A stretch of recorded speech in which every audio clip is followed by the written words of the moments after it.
আসসালামু আলাইকুম ওরহামতুল্লাহ বারাকাতুহু। প্রিয় ভাই বোনেরা, আশা করি আপনারা ভালো আছেন। হয়তো অনেকেই বাংলাদেশে ঘুম থেকে উঠে আমার এই রিলটা দেখবেন। এটা আমি বানাচ্ছি এখন। আপনাদের শুধুমাত্র আজকের দিনটা আসছে গন্তব্যে পৌঁছানো, যেখানে আপনার যে এলাকায় আপনি ভোটার ওই এলাকায় পৌঁছতে হবে এবং এর মধ্যে একটু নিজের চিন্তাভাবনা সফল করে নিতে হবে। আমি আমার ভিডিওর প্রথমেই প্রফেসর ইউনূস সাহেবকে অনেক ধন্যবাদ জানাতে চাই, কৃতজ্ঞতা জানাতে চাই যে উনি আইন শৃঙ্খলা বাহিনী সমস্ত আইন শৃঙ্খলা বাহিনীকে কঠোর নির্দেশ দিয়েছেন যাতে নির্বাচনে কোনো রকম কারচুপি, শয়তানি, দুষ্টামি কেউ করতে না পারে। তো এক্ষেত্রে যারা এই করতে যাবেন তাদের নাম্বার 1 হলো তাদের বাতিল হবেন তারা ক্যান্ডিডেট হিসেবে। নাম্বার 2 হলো এটার জন্য প্রচলিত আইন অনুযায়ী জেল জরিমানা হতে পারে। তো যারা বিশেষ করে নির্বাচনে দায়িত্ব পালন করবেন তারা কেয়ারফুল থাকবেন। এমন কিছু করবেন না আপনাদের যেমন বাকি জীবনের চাকরি বাকরি সমস্যা হয় বা বিপদে পড়েন। যারা নির্বাচন করতেছেন বা যে দল, সবার তো এখন নিষিদ্ধ, আপনারা তার প্রচার করতে পারবেন না। 10 তারিখ ছিল, গতকালকে ছিল আপনাদের লাস্ট প্রচারণার দিন। আমি যেহেতু কোনো দল করি না, আমি কোনো নির্বাচনে পদপ্রার্থী নাই, আমার পরিবারে কেউ নাই, তা আমি কথা বলতেই পারি, তাই না? তাছাড়া আমার তো সুবিধা আছে, আমি বাইরে থেকে দেশের, আর আমার ভোট দেওয়া হয়ে গেছে, বাই পোস্টাল ব্যালট আমি ভোট দিয়ে ফেলেছি।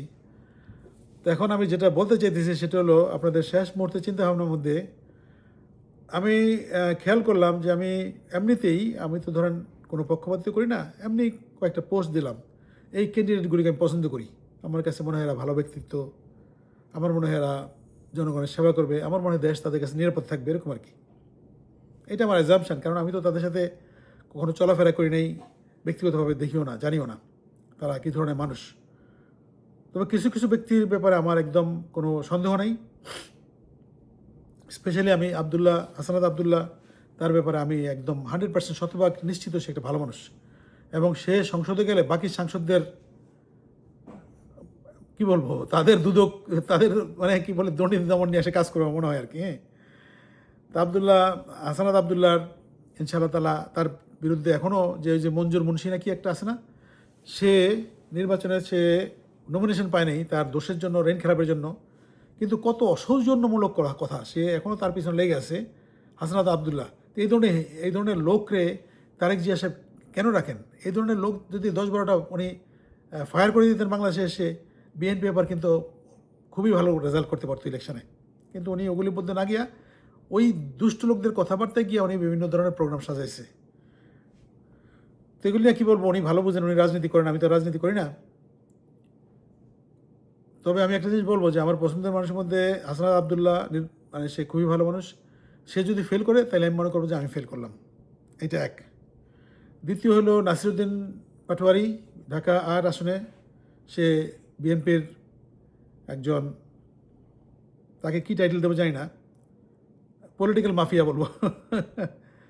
সে তার বিরুদ্ধে দাঁড়িয়েছে, ইলেকশন করতেছে পাটোয়ারি, নাসিরউদ্দিন পাটোয়ারি। আমি মনে করবো যে নাসিরউদ্দিন পাটোয়ারি ওসমান হাদির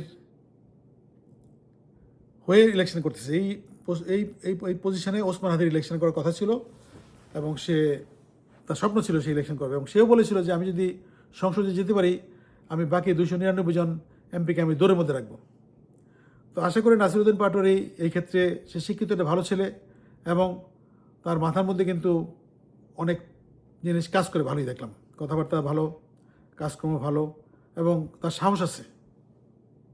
আমাদের সাহসী দরকার এবং সে ইয়ং, সবচেয়ে বড় কথা সে ইয়ং, একটা এনার্জেটিক পারসন, সে দেশকে সেবা করতে পারবে। আমি তার পরাজয় হইলে আমি মনে করবো যে গোটা বাংলাদেশের পরাজয় হইল, ওসমান হাদির পরাজয় হইল।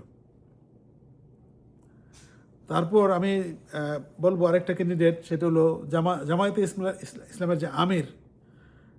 আমি মনে করি বাংলাদেশের ইতিহাসে জামায়াতে ইসলামের বিগত 55 বছরের মধ্যে ডাক্তার শফিকুর রহমান সাহেবের মতো এত ভালো একজন লিডার ওনারা পারেন নাই বানাইতে।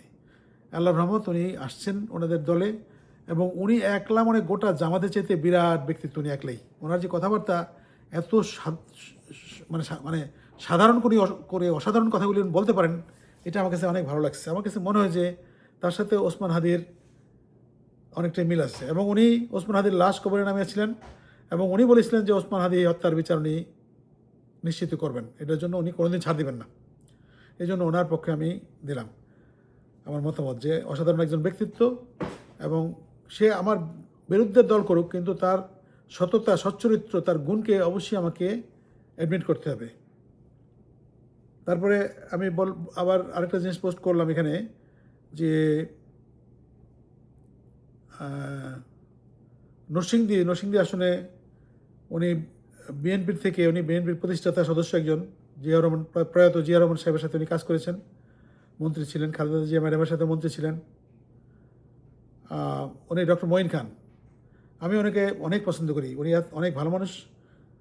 আমার বাসায় উনি দুইবার এসেছিলেন আমেরিকাতে, খুবই পছন্দের মানুষ। আমি ওনাকে কখনো কোনো দুর্নীতির সাথে ওনার নাম শুনিনি, এবং উনি 1 টাকা জীবনে কোনোদিন চাঁদা নেননি, কথাকে 1 টাকা। উনি নিজের পয়সা ইলেকশন করেছেন, এবং ওনার পৈতৃক সম্পত্তি এত যে মোমেনবাগ একটা জায়গা আছে এই রাজারবাগের পাশেই, বিরাট স্টেট ওর ফাদার থেকে ওনার পাওয়া, এবং উনি এবং ওনার মিসেস ওনাদের সমস্ত স্থাবর সম্পত্তি এগুলি ট্রাস্ট করে দান করে দিয়েছেন জনকল্যাণমূলক কাজে।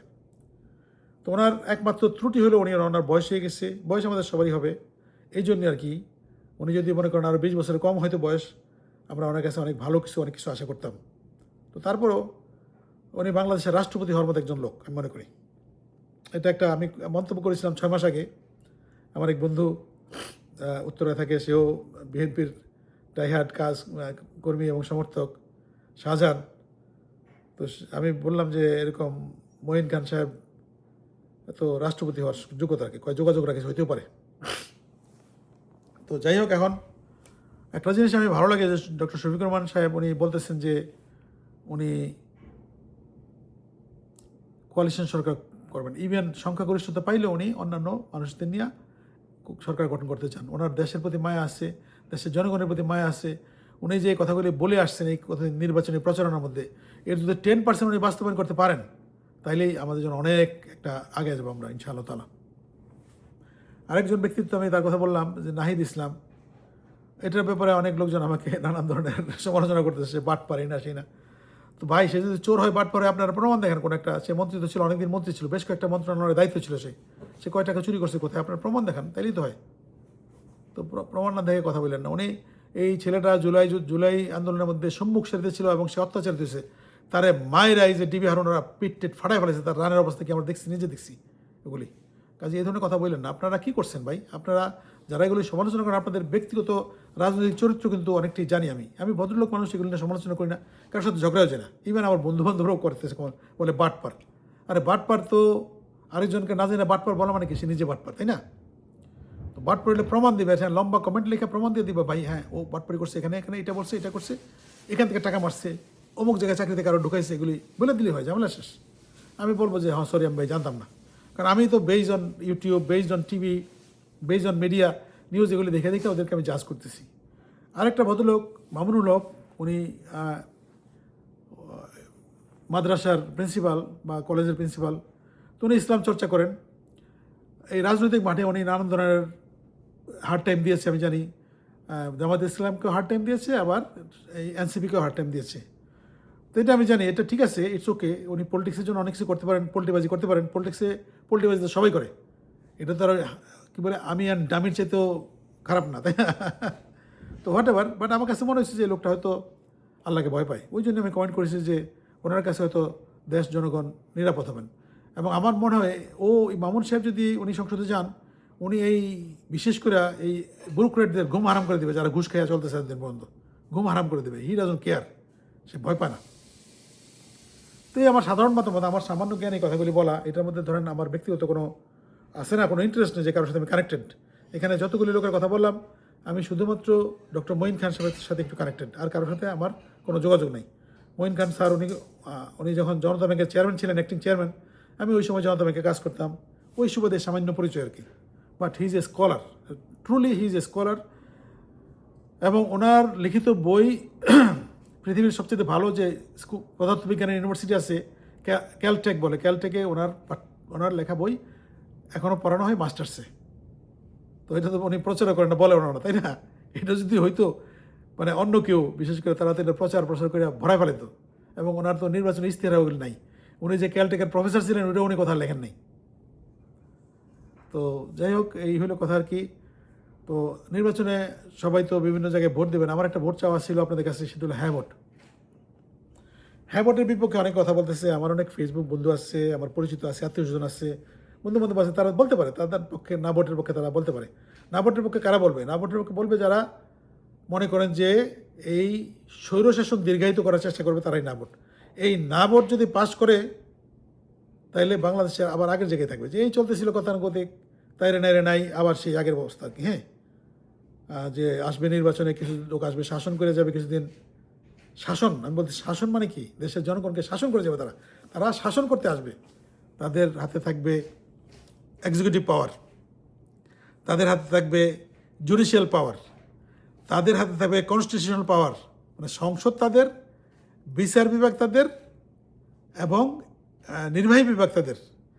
সমস্ত আর্মি পুলিশ যা আছে এগুলি সব তাদের হাতে, আইন শৃঙ্খলা, মানে একজন। আর যদি হ্যাঁ ভোট পাস করে, এখানে ক্ষমতার বিকেন্দ্রীকরণ থাকবে। প্রধানমন্ত্রী দুইবার বেশি হইতে পারবে না। মানে নাম্বার ওয়ানে হাসিনা বাদ, আগে তো সে তিনবার হয়ে গেছে, সে আসলে কোনোদিন হতে পারবে না। তারপরে এখন যারা প্রধানমন্ত্রী হবে তারাও 2 টার্ম বেশি পারবে না। এমপি হইতে গেলে মিনিমাম কোয়ালিফিকেশন লাগবে সামনের দিকে। তাদের কারো সামান্য 1 টাকা লোন আছে, তাদের নমিনেশন পাবে না। এরকম অনেক ঘুষখোরদের মানে 12টা বাজে দেবে। দেখেন না, এই যে ইনকাম ট্যাক্স কত সহজ করে ফেলেছে ডক্টর ইউনূস, অ্যাপ দিয়ে ইনকাম ট্যাক্স ফাইল করে দেবেন, ঝামেলা শেষ। কাস্টম এমন অনেক কিছু হবে যেগুলি সম্ভব শুধুমাত্র আপনি হ্যাঁ ভোট দিলে, যারা সংস্কার করবে। এই সংস্কার করতে করতে দেখবেন বাংলাদেশকে সিঙ্গাপুরে না নিতে পারলে মালয়েশিয়া নিয়ে যাবে। আমরা অনেক রিসোর্সফুল কান্ট্রি, আমাদের অনেক জনসংখ্যা আছে, এবং আমরা ভৌগোলিক একটা ভালো পজিশন আছি এখানে। ভাই দেখেন, এই যে একটা কথা, শুধু আমাকে দিয়ে বিচার করেন, আমি আমেরিকা থেকে, আমি আমেরিকান নাগরিক। এই যে আমার ঘরের লিভিং রুমে বসে আমি কথা বলতেছি আপনার সাথে। হ্যাঁ, আমার আমেরিকায় আলহামদুলিল্লাহ আমি সেট আপ, আমি এখানেই ভোট দিতেছি গত 30+ ইয়ার্স। তো বাংলাদেশে মনে করেন যে কোন পার্টি আসলো না আসলো আমার কানেকশান কি, কিন্তু আমার মনটা খারাপ লাগে যদি দেশটা উন্নত না হয়, দেশটা যদি ভালো না হয়, দেশে যদি এই মানে আসে না দুর্নীতি চলতে থাকে, এই কারাপশান চলতে থাকে, ব্যবসায়ীরা পুরা মানুষকে জিম্মি করে রাখবে, রোজার সময় ঈদের সময় দাম বাড়ায় দেবে। আপনারা হাবর দেন, দেখবেন রোজার সময় ঈদের সময় দাম কমবে, যেটা আমেরিকা ইউরোপে হয়। এবং এই মডেলটা কিন্তু ওই যে হ্যাবট দিলে যে সংস্থাগুলি হবে, সেই মডেলগুলি ইউরোপ, আমেরিকা, অস্ট্রেলিয়া, এদের মডেল, জাপান, উন্নত মডেল। জনগণের মুখী হবে প্রশাসন। আপনার গিয়া সেক্রেটারিতে বসে থাকতে হবে না। আপনি ফোনে অ্যাপে বলবেন আমার এটা দরকার, তারা এসে হাজির হবে আপনার কাছে। এসি ল্যান্ডের অফিসে গিয়ে আপনি ঘুষ দিতে হবে না।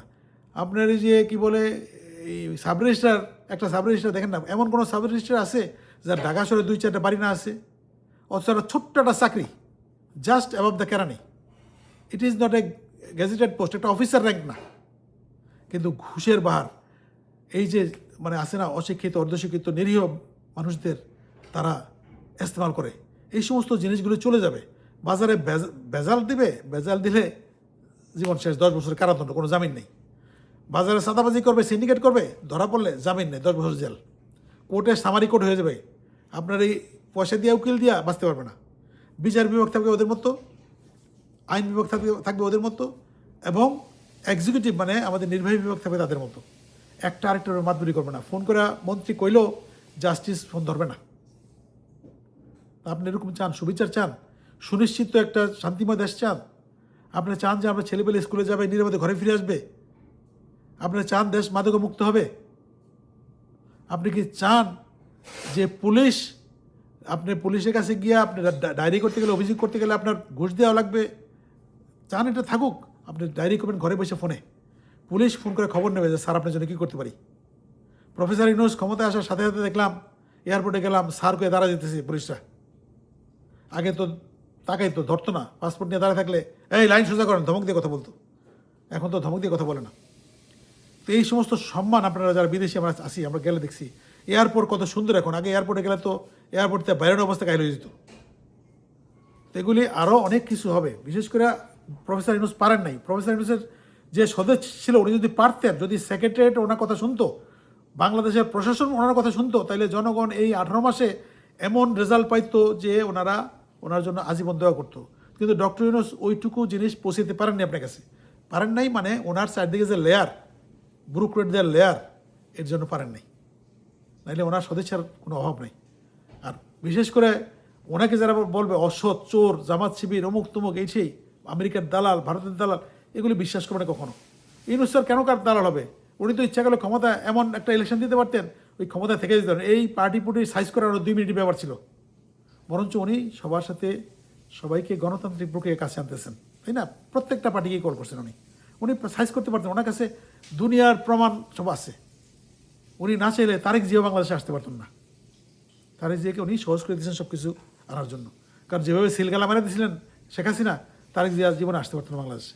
তো যাই হোক, ভালোকে ভালো ভালো বলবেন, খারাপকে খারাপ বলবেন। এবং আমি যদি এখানে খারাপ কিছু বলে থাকি, সেটাও বলবেন ভাই এটা ঠিক না, আপনি দেখেন ওই প্রমাণ আছে, প্রমাণ দিয়ে দেবেন আমাকে, আমি বলবো সরি ভাই, ঠিক আছে। ইভেন এই দেখেন হাবরের জন্য আমি এত হাপিত পেশ করতেছি, এখন যদি জনগণ না ভোট দিয়ে নাকেই জয় করে, আমি তাকে সেলুট দিয়ে বলবো ঠিক আছে ফাইন, জনগণের রায়, এটা সম্মান করতে হবে। জনগণ যদি ভোট দিয়া এখন মনে করেন যে ঠিক আছে 100% জামাতরে পাস করে দেয় বা 100% বিএনপি পাস করে দেয়, আমার কী করার আছে? কারণ এটা জনগণের রাইট। আমার ভোট আমি দিছি, কিন্তু আমার ভোটে তো পাস করে নাই, কী করবো? That's it. আমরা চেষ্টা করতে পারি, কিন্তু আমরা তো জোর করে আসে না, হাসিনা জোর করে ক্ষমতা রেখে দিব, আমি হারলে আমি আগুন জ্বালাই দিই মরে। তো আরেকটা জিনিস যেটা বলি, আমি এটা করতে চেয়েছিলাম, 10 মিনিট হয়ে যাচ্ছে, 20 মিনিট। এইবার যারা দায়িত্ব পালন করতেছেন তারা সাবধানে থাকবেন কিন্তু, কারণ আইন শৃঙ্খলা বাহিনীকে ডাইকা প্রফেসর ইউনূস একদম গ্রিন সিগন্যাল ওদের হাতে লাইসেন্স দিয়ে দিচ্ছে, পিটানোর লাইসেন্স বলে দিতে পারে। উনি তো সবসময় বলছে কারো গায়ে হাত তুলবেন না, টোকা দিবেন না, এই যে রিমান্ডে নিয়ে কাউকে টোকা দেওয়া যাবে না, ডক্টর ইউনূস বলে দিচ্ছে। যার জন্য তো তাও দিয়া ঘুরে খালি ফান খায়, সিগারেট খায়, জেলের মধ্যে বৈশা, সব খুনি বদমাইশরা, ইনুর রাশেদ খান, মানে ওদের কথা বলতেছি আর কি, পলক টলকেরা।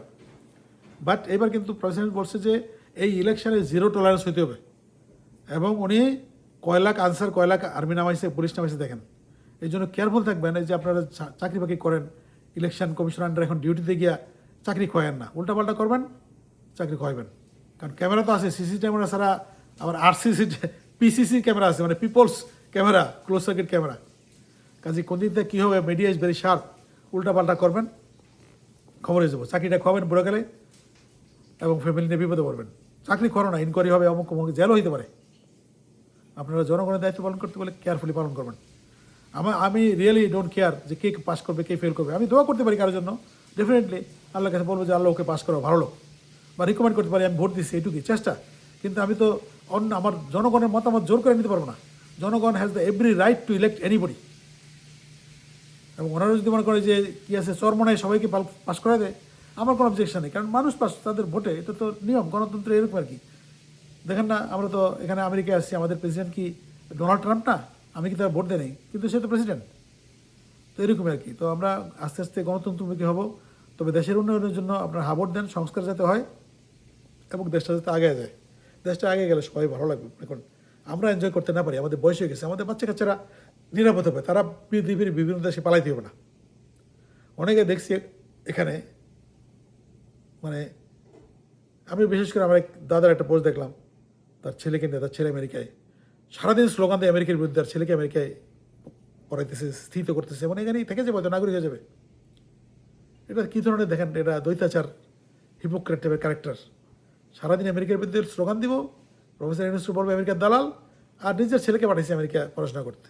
ছি, আমি তো আমেরিকার দালাল, আমি বলি হ্যাঁ আমি আমেরিকার দালাল, আমি বাংলাদেশের দালাল, আমি প্রফেসর ইউনূসের দালাল, আমি হাসনাত আবদুল্লাহর দালাল, আমি এখন জামাতের যে আমির ডক্টর শফিক তার দালাল, আমি নাসিরুদ্দিন পাটোয়ারির দালাল, আমি তাসনিম যারা এর দালাল, এরা ভালো মানুষ, আমার জানার মধ্যে ভালো মানুষ। পরে খারাপ হইলে এটা পরের ব্যাপার, বাট তারা ভালো মানুষ, তাদের কথা আমি বলবই, এবং আপনারাও বলবেন এটা ওইভাবে। এবং দল কেন হয় না, দল আপনাকে কোনো কিছু দিবে না, আপনাকে কোনো কিছু দেওয়ার ক্ষমতা কোনো দলের নাই, কোনো রাষ্ট্রপতি নেই, কোনো প্রধানমন্ত্রী নেই। আপনাকে কিছু দেওয়ার মালিককে জানেন, ও সবার উপরে। কাজেই সত্য এবং ন্যায়ের পথে থেকে ভালো মানুষকে সাপোর্ট করবেন, আপনি দেখবেন অটোমেটিক, এবং আল্লাহর কথা চিন্তা করে একটা ভালো মানুষকে সাপোর্ট করবেন, এবং সেখানে নেকি পাবেন। আর যদি মনে করেন আল্লাহ ইগনোর না করে, শয়তানের কথা মতো একটা দুষ্ট লোক, একটা চাঁদাবাজ, একটা মাদক পাচারকারী, একটা সন্ত্রাসীকে আপনি ভোট দেন, এইটার জন্য ওই সন্ত্রাস করবে আপনি গুণা হবে, ওই সন্ত্রাস করবে আপনি গুণা হবে। ভেরি কেয়ারফুল, আপনার ভোট দেওয়ার পরে ভেরি কেয়ারফুল। আপনার আত্মীয় হোক না, আপনার বাপ হোক, আপনি ভোট দিবেন কেন? অন্যায়কারী খারাপ লোকে ভোট দিবেন না। আপনি ওইটাকে ইনসাফ বলে, যখন ন্যায়ের পক্ষে আপনি থাকবেন, সত্যের পথে আপনি থাকবেন, ভালোকে ভালো বলবেন এবং খারাপকে খারাপ বলবেন, ভালো কাজ করতে মানুষকে উৎসাহ দেবেন, খারাপ কাজ করতে বিরত রাখবেন, এটা ঈমান। সবাই ভালো থাকবেন। অনেক কথা বলে ফেললাম। আসসালামু আলাইকুম ওয়া রাহমাতুল্লাহ ওয়া বারাকাতুহু।